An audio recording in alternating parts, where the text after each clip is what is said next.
Estamos en el contexto de una serie de temas que voy a compartir con ustedes, y gracias por permitirme eso, cuyo título es Restaurados, dejando la idea clara de que Dios tiene la capacidad de restaurar.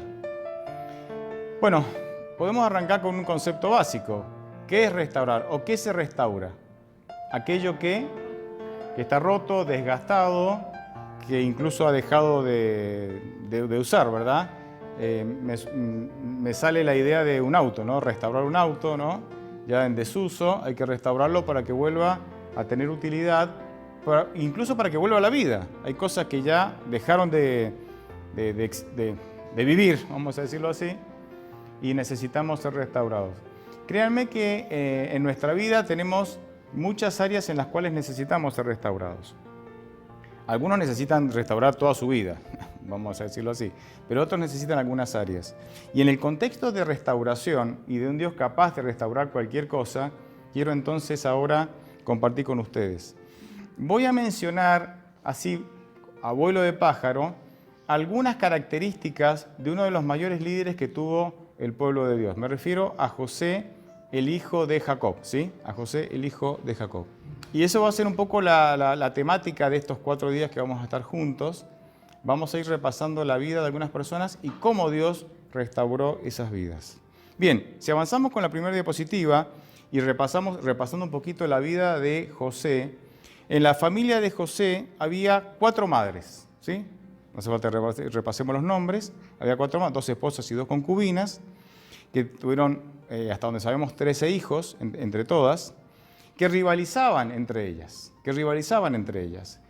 Un ejemplo bíblico de esta rivalidad lo encontramos en Génesis 30, cuando Lea, ¿sí?, alquila a Jacob. Fíjense, se alquilaban entre las esposas, ¿no?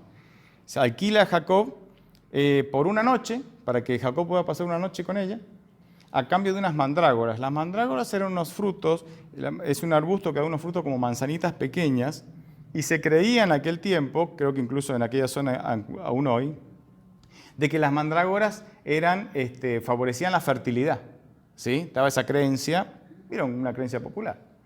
Y entonces alquila. Me imagino a Jacob que llega, ¿no? Y Lea le dice, esta noche tenés que estar conmigo y no va a ser una noche normal, prepárate. Y él dice, pero, no, ya te alquilé. Imagínense a la hora de comer, cómo era, ¿no? ¿Quién preparaba la comida? Y más vale que Jacob le diera el mismo crédito, porque si no, la que se armaba después. Ah, claro, a ella sí, a mí no. En ese ambiente de 4 esposas que rivalizaban constantemente, entre ellas, era una de las características de la familia de José. El segundo punto era que su hermana, Dina, lamentablemente había sido abusada por algunos hombres de una población que se llamaba Siquem, los hombres de Siquem. ¿Qué hicieron sus hermanos? Sus hermanos entonces engañan a estos hombres, ¿sí? Un artilugio interesante, no sé si se acuerdan, si no lo comento en 2 minutos, ¿sí? Ellos dicen, bueno, ustedes quieren parentarse con nosotros, todos tienen que circuncidarse. Entonces los hacen circuncidar a todos, y dice que en el tercer día, que era cuando la herida más dolía en el proceso de cicatrización, y los hombres obviamente estaban ahí en reposo, no se podían defender, ¿qué hicieron? Los mataron a todos. Así que engañan a estos hombres, los matan, a todos los hombres de Siquem, les roban el ganado, les roban sus pertenencias y secuestran a sus mujeres y a sus hijos. Esto está en Génesis 34. Así eran los hermanos, ¿verdad?, de nuestro querido José. La tercera característica, muere su madre cuando nace su hermano Benjamín. Esto está en Génesis 35. Y esto sucede cuando aún José era muy joven, lo cual impacta obviamente en su vida. Cuarta característica, Rubén, que era el hermano mayor, se acuesta con Bila, que era la concubina de su padre. Es decir, que en esta familia había promiscuidad. Esto está en Génesis 35, 22. Quinta característica, sus hermanos tenían mala conducta y ya tenían mala fama en los alrededores. Esto lo declara Génesis 37, 2. Sexta característica, Jacob tenía favoritismos con José, por eso le hizo una túnica especial, Génesis 37:3, con todo lo que esto conlleva, ¿verdad?, en cualquier familia, cuando hacemos favoritismos con unos y con otros. Séptima característica. Este favoritismo generó envidia y enojo en los hermanos, por lo que había violencia entre ellos. Y esto lo vemos en Génesis 37:4. Después te ponen los textos, yo voy avanzando, ¿verdad?, rápidamente. Octava, sus hermanos odiaron más a José a causa de sus sueños. Dios le dio 2 sueños a José, ¿verdad? Y parece que José, como niño mimado que era, le gustaba llamar la atención hacia él, porque él parece que contaba los sueños de una manera que, aunque se daba cuenta que generaba un mal espíritu, un mal ánimo en los hermanos, igual lo contaba, ¿no? Por lo menos me encuentro esa impresión cuando leo esto en Génesis 37, 5 y 8. Novena característica. Cuando los hermanos lo vieron, ¿verdad?, decidieron matarlo. Esto se llama fratricidio. Fratricidio es cuando alguien quiere matar o mata a su hermano. Génesis 37, 18. Décima característica. Planeaban matarlo y decir que un animal se lo había comido. Ese fue el plan, ¿verdad?, original. Después cambió. Después lo terminaron vendiendo. Es decir, que habían aprendido a solucionar los problemas con mentiras y engaño, como su padre. Esto está en Génesis 37, 19. Característica número 11 y penúltima. Lo tiran al pozo, lo venden a pesar de los ruegos de José. Es decir, que en esta familia se vivían escenas de extrema crueldad y, sin embargo, ya se habían sensibilizado a vivir escenas de extrema crueldad. Génesis 37, del 25 al 28. Y última característica, el secreto de que José fue vendido duró alrededor de 20 años. O sea, estuvieron 20 años guardando un secreto familiar. Evidencia de que era una familia en la cual no había confianza para expresarse, como lo registra Génesis 37, del 31 al 35. Esta familia, si yo preguntara a ustedes, levanten la mano, no la levanten, pero levanten la mano, de los presentes, ¿quién tiene una familia similar a esta? Es probable que ninguno de ustedes levante, o sí nos anima, pero me parece a mí que nuestras familias, aun con todos sus defectos, porque no hay familia perfecta, ninguna se asemeja ni de lejos a la familia de José.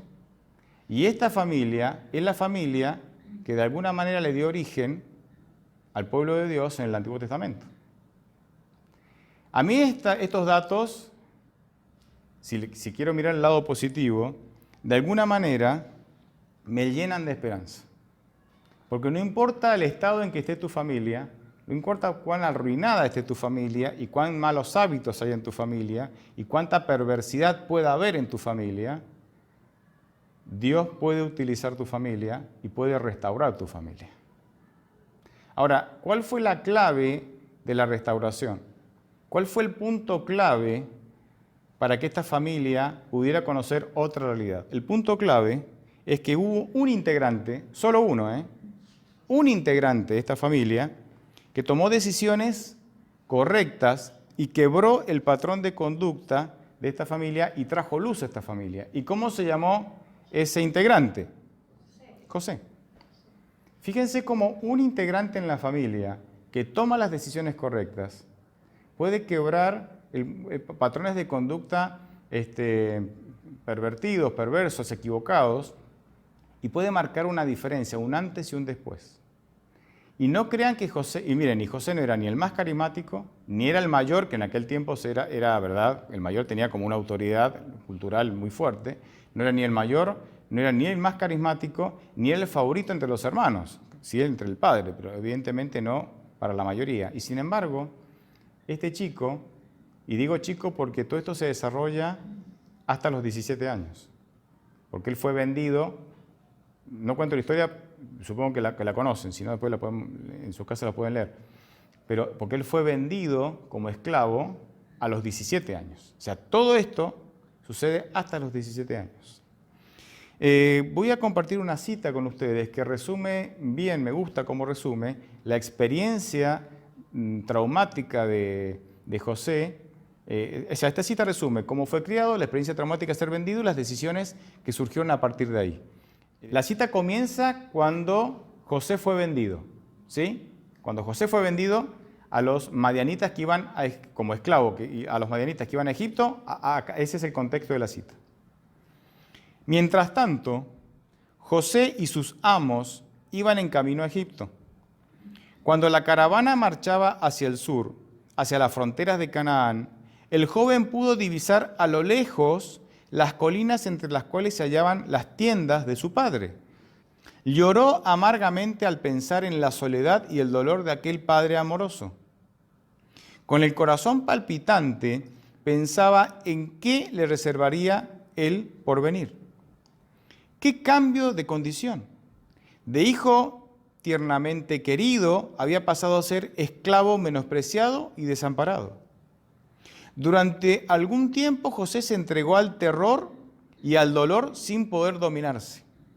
Pero en la providencia de Dios, aun esto había de ser una bendición para él. Fíjense esta frase. Hay dos frases que iba a resaltar. Esta es una. Aprendió en horas lo que de otra manera le hubiera requerido muchos años. Esto es para meditar. A veces nosotros le esquivamos a circunstancias difíciles de la vida, pero si vos te aferrás al Señor en las circunstancias difíciles de la vida, te aseguro que en esas circunstancias, en horas, vas a aprender lo que te llevaría años. Yo sé que las circunstancias difíciles no son deseables, pero créanme que transitarlas poniendo a Dios en primer lugar es de gran beneficio, de gran beneficio. Sigo leyendo. Aprendió en horas lo que de otra manera le hubiera requerido muchos años. Por fuerte y tierno que hubiera sido el cariño de su padre, le había hecho daño por su parcialidad y complacencia. Sus efectos se manifestaban también en su propio carácter. En él se habían fomentado defectos que ahora debía corregir. Estaba comenzando a confiar en sí mismo y a ser exigente. Entonces sus pensamientos se dirigieron al Dios de su padre. En su niñez se le había enseñado a amarle y temerle, a Dios, ¿verdad? A menudo, en la tienda de su padre, había escuchado la historia de la visión que Jacob había presenciado cuando huyó de su casa desterrado y fugitivo. Se le había hablado de las promesas que el Señor le hizo a Jacob y de cómo se habían cumplido. Cómo en la hora de necesidad los ángeles habían venido a instruirle, confortarle y protegerle. Y había comprendido el amor manifestado por Dios al proveer un redentor para los hombres. Ahora, todas estas lecciones preciosas se presentaban vívidamente ante él. Y aquí viene la segunda frase que quiero destacar. José creyó que el Dios de sus padres sería su Dios. Y muchos aquí tenemos hijos, algunos ya crecidos, otros no tanto. Hay un punto en la vida y tenemos que orar por ese punto. Como padres tenemos que orar, o como abuelos tenemos que orar por ese punto, en donde nuestro Dios pueda llegar a ser el Dios de nuestros hijos. ¿Amén? Porque les aseguro que es doloroso transitar el camino que Dios nos ha mostrado, el camino que tiene que ver con la compañía de Dios, con buscar a Dios para que Él sea nuestra compañía diaria y que nuestros hijos no estén presentes ahí. Tenemos que orar para que nuestro Dios llegue a ser también el Dios de nuestros hijos. Y no solamente orar, ¿verdad? Hay todo un trabajo que hacer para lograr que ellos de alguna manera tomen esa decisión. Sigo leyendo ya para terminar. Entonces allí mismo se entregó por completo al Señor y oró para pedir que el guardián de Israel estuviese con él en el país a donde iba a ser desterrado. Patriarcas y Profetas 2.14, 2.15. Y ustedes conocen la vida de José. No es que José, yendo a Egipto bajo estas circunstancias terribles, él fue todo glorioso. Ustedes conocen la vida de José, la han leído en la Biblia. José llega, es vendido a Potifar. Dice que justamente como él había puesto a Dios en primer lugar, todo lo que tocaba, Dios lo bendecía. Y Potifar era pagano, pero no tonto, se dio cuenta de esto y entonces empezó a entregarle cada vez más responsabilidad, hasta que lo hizo señor de su casa. Y dice el texto bíblico que Potifar solamente se preocupaba de lo que tenía que comer. Lo otro se encargaba ¿quién? El menú lo elegía Potifar. El resto de las cosas de la casa y de la propiedad y de la hacienda era José. Ahora José, aún en su condición de esclavo, llegó al pináculo, ¿verdad? A ser el mayordomo de todas las propiedades de Potifar, pero ahí entra la esposa de Potifar, que intenta seducirlo en más de una ocasión, pero en una de esas ocasiones ella, ¿verdad?, hace un intento más serio, saca a todos los siervos a los sirvientes de la casa, lo llama a José y ella hace, ya más que un acoso, hace un ataque sexual, ¿no? Y bueno, José se resiste, sale corriendo y ella se queda con parte de la ropa de José. El texto bíblico no lo dice, pero cuando vamos al hebreo, que es el idioma con que se escribió el Antiguo Testamento, la palabra que se describe como la ropa con la cual se quedó la esposa de Potifar es ropa interior. ¿Me entienden, no? Entonces parece que esta mujer metió la mano y le dijo, te vas a acostar conmigo. Y le arrancó, no habrán sido como ahora las ropas interiores, ¿no? Y se quedó. Entonces, claro, después dice, este hombre, cuando él huye, ella para no quedar expuesta, entonces lo acusa falsamente, y dice, este hombre quiso atacarme, miren, acá tengo su ropa interior. Y entonces fue como muy creíble la versión de ella, y él es arrojado en la cárcel. Es arrojado en la cárcel. Y ustedes saben lo que pasa en la cárcel. Él después, en la cárcel pasa lo mismo que en la vida de Potifar, ¿no? En la hacienda de Potifar. Se volvió el encargado de toda la cárcel.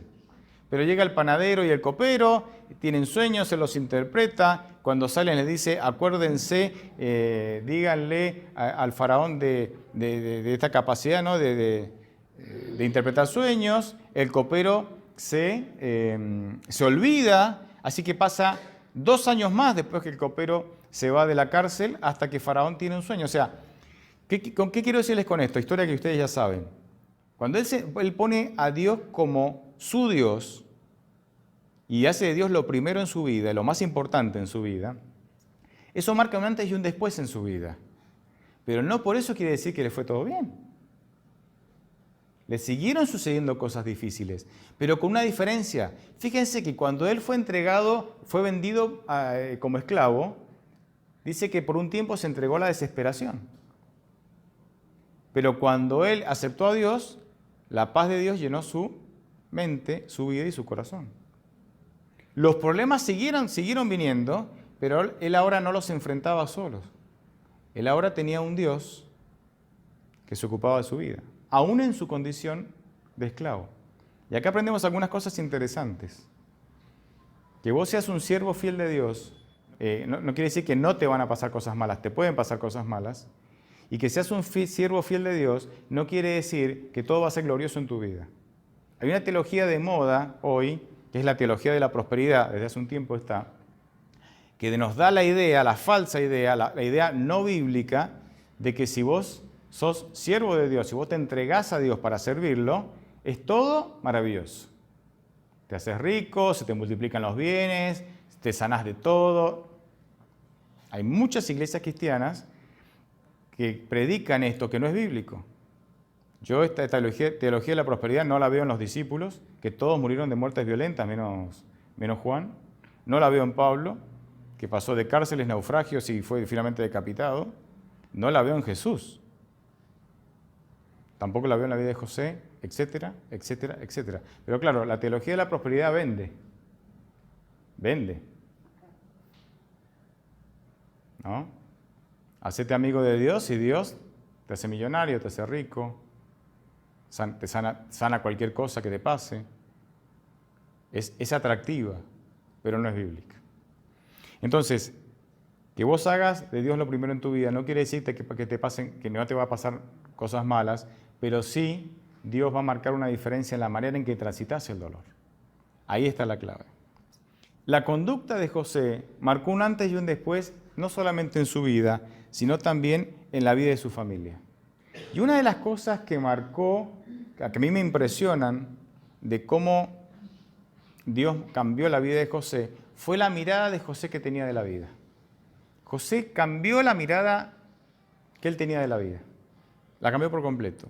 Y voy a mostrarles dos pasajes. Podría mostrarles más, pero solo dos pasajes de cómo el haber puesto a Dios en primer lugar cambió la manera en que José miraba la vida. El primero está en Génesis 45:8, dice, esto está en el contexto de cuando José le dice a los hermanos que él es José. Porque ustedes saben, los hermanos fueron a comprar alimentos a Egipto, los hermanos no lo conocieron, porque los hermanos lo vendieron a José cuando tenía 17 y acá se encuentran cuando ya habían pasado casi 20 años. O sea, parece que José había crecido, cambiado, ¿verdad? Y no lo reconocieron, capaz que incluso vestiduras egipcias, ¿no? O con la vestidura de ser el segundo más importante, ¿sí? En el reino. Y entonces, cuando él se da a conocer a sus hermanos, miren, no sé ustedes, pero si yo vendía a mi hermano a los 17, mi hermano rogándome, no me vendas, no, y yo así, de manera despectiva y totalmente insensible lo vendo. Y me encuentro casi 20 años después con mi hermano, que es el segundo más poderoso, del país más poderoso del mundo en ese momento. Que tiene poder para hacer así y yo desaparecer de este planeta. ¿Qué pensamiento pasaría por la mente de los hermanos? Claro, pero si es como Norberto González, ¿verdad? Yo digo, estas son mis últimas horas. Ahora que es uno de los más poderosos de la tierra, va a cobrar venganza por los 20 años que le hicimos pasar, por todos los dolores y la miseria que le hicimos pasar. Pero fíjense lo que dice, Génesis 45:8, fíjense la actitud de José. Así que no son ustedes quienes me mandaron acá, sino Dios, que me ha puesto como padre del faraón y señor de toda su casa y como gobernador de toda la tierra de Egipto. No son ustedes los que me vendieron. ¿Cómo que no? Nosotros te vendimos. De hecho, te queríamos matar, pero gracias a Rubén no te matamos. Pero no son ustedes. Fue Dios el que permitió esto. Y lo permitió por un beneficio personal, porque si yo seguía con la vida que tenía, me iba a perder, porque me había vuelto un niño mimado, exigente, ¿verdad? Egoísta, pero con un objetivo más amplio también, que tiene que ver con la salvación del pueblo de Dios. Dios salvó de que su pueblo muriera de hambre. ¿Por qué? Porque José estaba en el poder del gobierno de Egipto. Muy interesante. Ahora, cuando Dios es lo más importante en tu vida, cambia la mirada en que ves las cosas y ya no hay rencor. Porque vos te das cuenta que es Dios el que dirige, porque vos le das el control de tu vida todos los días, es Dios el que dirige, y a veces Dios te dirige, sí, por caminos que son difíciles de entender para el ser humano. No que Dios origina el mal, porque Dios no origina el mal, pero Dios utiliza las circunstancias difíciles de la vida para que vos crezcas, para que cumplas el propósito que tiene para tu vida y para que otros se beneficien. Lo vemos claramente en la vida de José. Así que dice, ustedes no se sientan mal. Esto fue, de alguna manera, Dios tomó la mala decisión de ustedes y la incorporó, diseñó un plan, a partir de esa mala decisión, diseñó un plan para que esto me beneficiara a mí y los beneficiara a ustedes también, y beneficiara la obra de Dios a nivel mundial. Porque si el pueblo de Dios hubiera muerto ahí, la promesa del Mesías también estaba en juego. ¿Me entienden, no? Como una persona que toma la decisión de hacer de Dios lo más importante en su vida, puede cambiar su vida, la de su familia, la de todo un continente, porque ¿cuántos se beneficiaron estando José ahí, que interpretó el sueño y guardó cereales durante los 7 años de abundancia? El mundo entero. O sea, una persona toma la decisión de hacer de Dios lo más importante en su vida y el mundo entero se beneficia. Porque además el Mesías nació de la familia de Jacob, de la cual nació el Mesías. Es increíble lo que una persona puede hacer cuando toma la decisión de hacer de Dios lo más importante en su vida. Ahora, imaginen esto en vos. No en tu esposa, tu esposo, tus hijos, ¿no? Porque siempre dicen, este es el que tiene que cambiar. No, vos. Imagínate qué puede hacer Dios con vos si vos tomás la decisión de hacer de Dios lo más importante. No tiene límites. No tiene límites. Y eso es lo increíble. Fíjense otro pasaje. Génesis 50, 20, 21. Ustedes pensaron hacerme mal, pero Dios cambió todo para bien. Para hacer lo que hoy vemos, que es darle vida a mucha gente. Así que no tengan miedo. Yo les daré de comer a ustedes y a sus hijos. Y fíjense cómo termina. Y los consoló, pues les habló con mucho cariño. Esto lo hace Dios. Esto lo hace Dios. Que vos puedas tratar así a los que te quisieron matar y que por misericordia solo te vendieron e hicieron tu vida miserable. Que vos puedas tratar así a esas personas. Que los puedas liberar de la responsabilidad de la culpa. No solamente tratarlos con cariño, los libera de la responsabilidad de la culpa diciendo, tranquilos. Dios tomó esto como parte de su plan, así que ustedes no tienen ni siquiera que sentirse culpables. Esto lo hace Dios. Cuando vemos matrimonios que se viven acusando uno al otro, cuando vemos problemas familiares graves, y yo sé que esto es difícil de hablar, pero yo les aseguro que la experiencia que tengo en el pastorado confirma la estadística. La estadística dice que alrededor del 90-95% de los abusos que hay en las familias se producen por parientes. ¿Verdad? Charlaba los otros días con una señora, me dejó pensando, y me dice, pastor, una señora grande ya, me dice, pastor, a mí me enseñaron, me enseñan diciendo, no hables con extraños, cuídate como que los extraños eran el problema.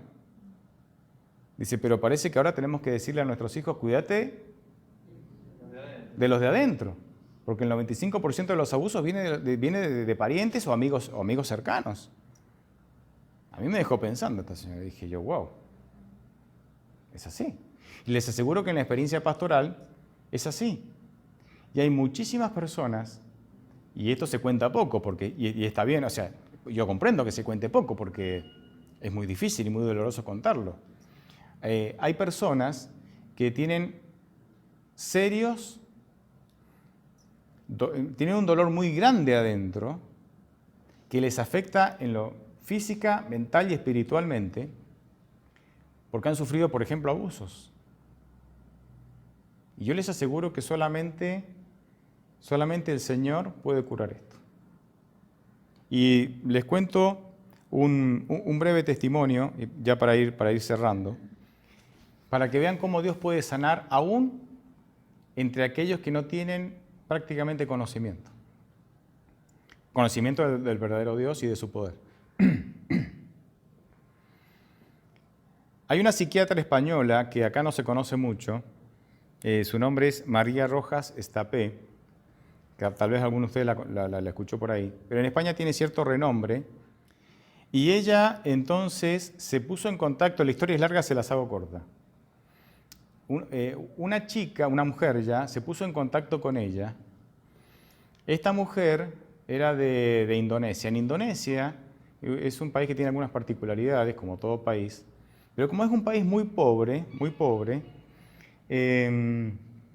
las familias venden a sus hijos e hijas o a personas o incluso a burdeles para que se prostituyan, ¿sí? Entonces, una mujer, te digo, la historia es interesante, otro día por ahí la contamos con más detalle, se pone en contacto con ella. Esta mujer tenía una fundación, porque esta mujer había salido de esa mesa, esta mujer había sido vendida por sus padres a un burdel, durante años había sido obligada a prostituirse ahí y un día escapa, ¿sí? Logra ponerse a salvo y entonces ella crea una fundación, ¿sí? Y escribe un libro. María Rojas, esta psiquiatra, llega a tener contacto con ella y esta fundación la contrata. Durante un año ella está ahí en Indonesia trabajando en esta fundación, que esta fundación rescataba a chicas que habían sido vendidas o que estaban en esa condición y las preparaba para enfrentar la vida con normalidad. Entonces un día la directora de la fundación le dice, mira, yo voy a necesitar que cuando vengas la próxima sesión que tengas con las chicas, tenemos un caso especial. Dice, mira, rescatamos a una joven que fue vendida por sus parientes a un grupo de hombres.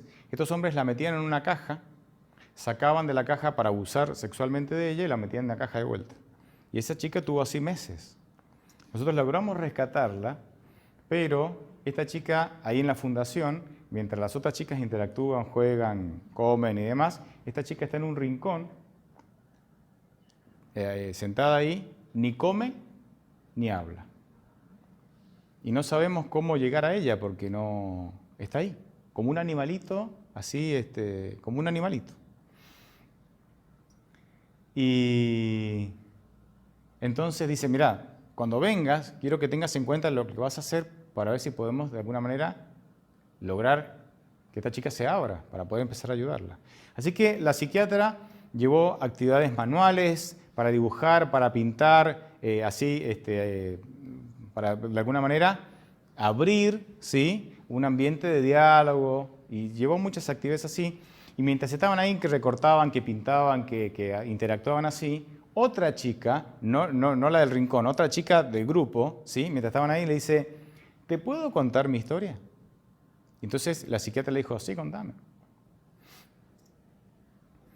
Y dice, mira, yo a los 12 años, ella tenía ahí en ese momento unos 16, 17 años, cuando le contó esto a la psiquiatra. Dice, cuando tenía 12 años, yo tenía padres, pero vivía a cargo de mi abuela, aunque tenía padres, vivía a cargo de mi abuela. Y un día entonces mi abuela me lleva hasta la casa de un gringo. Un gringo le llaman a ellos le llamaban, a ver, Indonesia es un lugar en donde capitales extranjeros, ¿sí?, instalan sus fábricas ahí y con mano de obra barata logran producir y exportar, ¿verdad?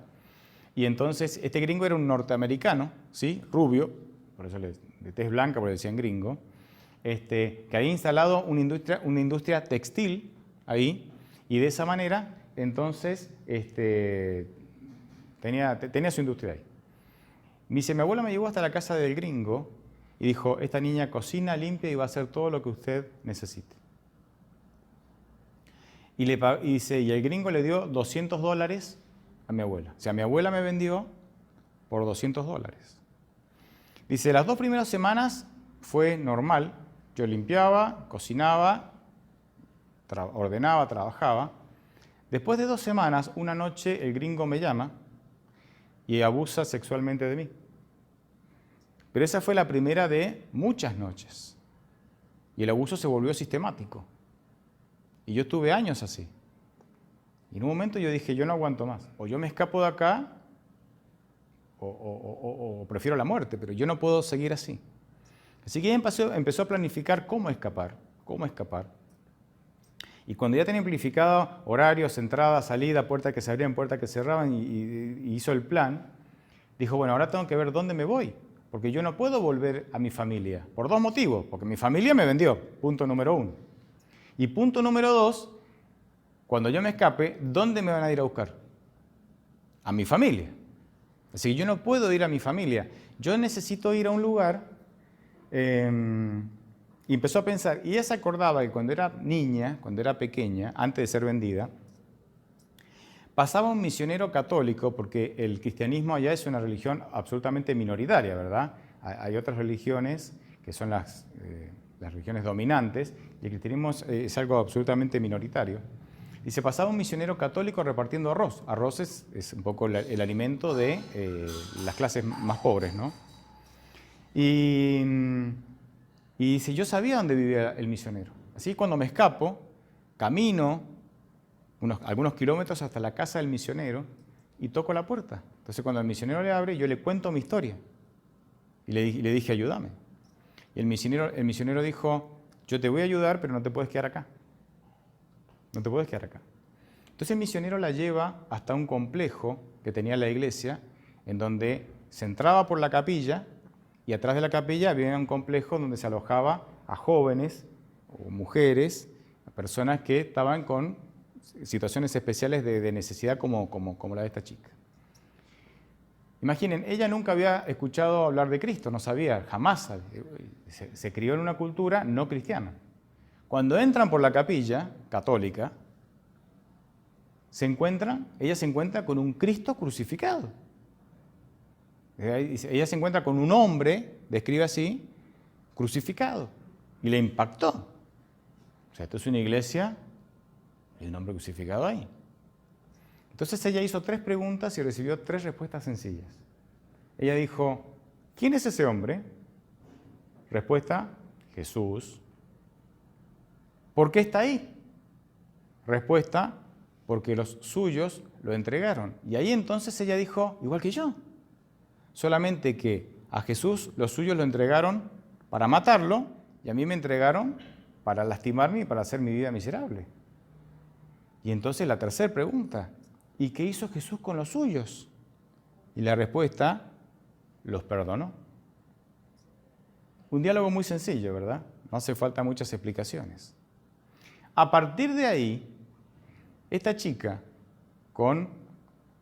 habrá tenido unos 15 años, 16 años, todas las mañanas se levantaba, antes del desayuno, antes de las actividades del día, se levantaba temprano, se iba hasta la capilla, se sentaba en el piso, porque en ese lugar no se usan sillas, se usan esterillas, y uno se sienta sobre esterillas. Se iba a la capilla, se sentaba en la esterilla, miraba la estatua de madera y le decía, Jesús, ayúdame a perdonar. Jesús, si el camino para que yo salga de esto es el perdón, porque fue el camino que vos elegiste, ayúdame a perdonar. ¿Qué estaba haciendo esa chica? Ella no lo sabía, pero ¿qué estaba haciendo? Estaba orando. Nadie le había enseñado a orar, pero estaba orando. Pero ella, aún en su ignorancia y en lo nada que conocía el cristianismo, le oraba a Jesús, aún con todos los errores teológicos que podemos encontrar ahí. Pero a Dios no lo limitan los errores teológicos. A Dios no lo limita tu ignorancia de las Escrituras. Porque Dios se quiere comunicar con vos.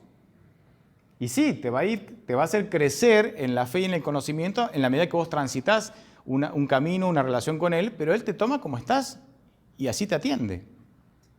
Y dice que ella estuvo semanas, todas las mañanas, 1 hora por día, todos los días, durante semanas, se sentaba, Jesús, ayúdame a perdonar al gringo. Jesús, si vos perdonaste, decime cómo yo tengo que perdonar al gringo. Jesús, si vos perdonaste, dame la capacidad de yo perdonar al gringo. Hasta que un día, después de varias semanas, se sentó y cuando le fue a pedir a Jesús que la ayudara a perdonar, se dio cuenta que ya no tenía que pedirle más, que ya no hacía falta volver a pedirle más eso a Jesús. ¿Por qué? Porque ya lo había perdonado. Y entonces la psiquiatra escucha este testimonio y resulta ser que la psiquiatra llevaba meses trabajando con las chicas y ella no encontraba la clave, desde la psiquiatría, no encontraba la clave para que estas chicas pudieran ser sanadas. No encontraba. Y intentaba una cosa, otra, pero sus tratamientos no progresaban. Pero a partir del testimonio de esta jovencita, ella dijo, esta es la clave, y ella entonces incluye como pieza fundamental del tratamiento de restauración el perdón. Y entonces ella, en el tratamiento, con estas chicas abusadas sistemáticamente por años, le dice, chicas, tienen que perdonar. Porque hasta que ustedes no perdonen, no se van a sanar. Ahora, yo digo, qué interesante que una psiquiatra que no aborda la psiquiatría desde desde lo cristiano, sino que aborda desde la ciencia, y eso está muy bien, termina concluyendo de que si Dios no nos da la capacidad de perdonar, nuestra vida va a ser miserable. Yo a veces digo, ¿cómo los cristianos, ojalá los cristianos fuéramos como esta chica, que se levanta y antes de cualquier cosa pasa 1 hora con Dios, Señor, Señor, Señor. ¿Saben nuestra vida qué diferente que sería?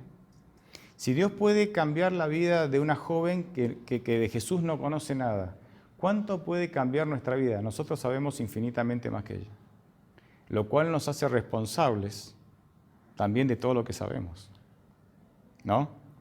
Cuando Jesucristo le dice a los fariseos, que eran los líderes religiosos, ustedes son ciegos que guían a ciegos, y los fariseos dicen, nosotros no somos ciegos, entonces Jesús le dijo, claro, porque no son ciegos, ustedes ahora tienen ¿qué? Mayor responsabilidad. Ojalá fuesen ciegos espiritualmente y no tendrían tanta responsabilidad como ahora. Y créanme que ese versículo nos calza muy bien a nosotros, o por lo menos a algunos de nosotros. A mí especialmente. Porque si nosotros usáramos el conocimiento que tenemos de Cristo para vivir a la altura de ese conocimiento, claramente nuestra vida cristiana no sería así. Cierro con la siguiente cita que me gusta mucho. Misterio de Curación, página 389. Dice lo siguiente. La presencia del Padre rodeaba a Cristo y nada le sucedía que Dios, en su infinito amor, no permitiera para bendición del mundo. Esto era fuente de consuelo para Cristo y lo es también para nosotros. El que está lleno del Espíritu de Cristo vive en Cristo. Lo que le suceda viene del Salvador, que lo rodea con su presencia. Nada podrá tocarle sin permiso del Señor. Todos nuestros padecimientos y tristezas, todas nuestras tentaciones y pruebas, todas nuestras pesadumbres y congojas, todas nuestras privaciones y persecuciones, todo, en una palabra, contribuye a nuestro bien. Todos los acontecimientos y circunstancias obran con Dios para nuestro bien. Y hago la nota aclaratoria que casi es una obviedad, pero todo contribuye a nuestro bien si Dios es lo primero. ¿Cómo termina la frase? En nuestra vida. Si Dios no es lo primero en tu vida, todas las circunstancias lo único que hacen es lastimarte y hacer de tu vida una vida miserable. Yo te invito a que tomes la decisión de hacer de Dios lo primero en tu vida y a que busques a Dios todos los días para que eso sea una realidad en tu vida cotidiana. Amén. Amén.